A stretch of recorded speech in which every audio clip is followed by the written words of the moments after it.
music lover si Nikki, matutulog na sana siya nung mag-play ang Reality by Richard Sanderson.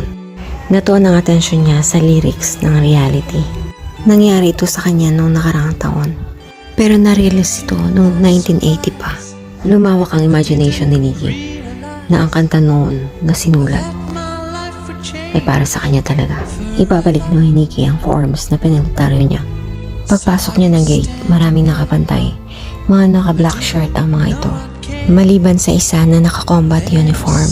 Binanggit ng babae na nandoon ang pangalan ni Nikki for confirmation. Sinagot ito ni Nikki ng pagsang-ayon. Pagkatapos ng back inspection, humihit si Nikki sa direksyon ng daanan. Nagsalita ang lalaki sa bandang kaliwa niya at sinabi nito na ang maghahatid sa kanya yung lalaki nakatayo sa may dulo ng tent na nakaabang at nag-iisang naka-combat uniform. At sinabihan pa ito na payungan si Nikki. Tiningnan ni Nikki ang lalaki na mag-escort sa kanya. May kakaiba siyang naramdaman sa oras na yun.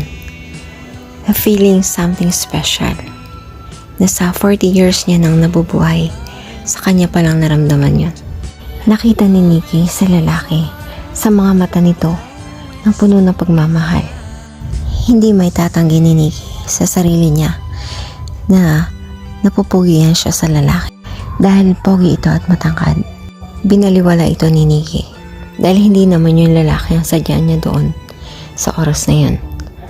Ang nasa isip ni Nikki, kailangan matapos niya ang ginagawa niya sa araw na yun.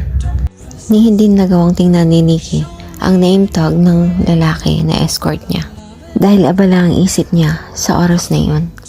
Habang naglalakad, nananalangin siya na kailangan niya matapos kung anong dapat niyang tapusin. Tinanong siya ng lalaking escort niya kung anong barangay siya. Sinagot niya ito pati district nila. Sinabi niya sa pag-aakalang hindi alam ng lalaki ang tent nito. Tumalikod na yung lalaking escort ni Nikki. Papalis na ito na nagpasalamat si Nikki sa kanya. Excuse me, sir. Ang sabi ni Nikki sa escort niya. Lumingon ito at tumingin kay Nikki. Nginitian ito ni Nikki. Sabay sabi, Thank you. Thank you. gumanti ito kay Nikki ng ngiti. Saka ito umalis. Umakyat si Nikki ng building. Mahigit isang oras din siya tumagal doon. Papalabas si Nikki ng binto, hinanap niya ang lalaki na escort niya. Alam ni Nikki at sa isip niya madali niya lang tumahanap dahil nag-iisa lang ito na combat uniform o camouflage.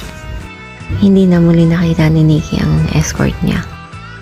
Wala na sa gate entrance.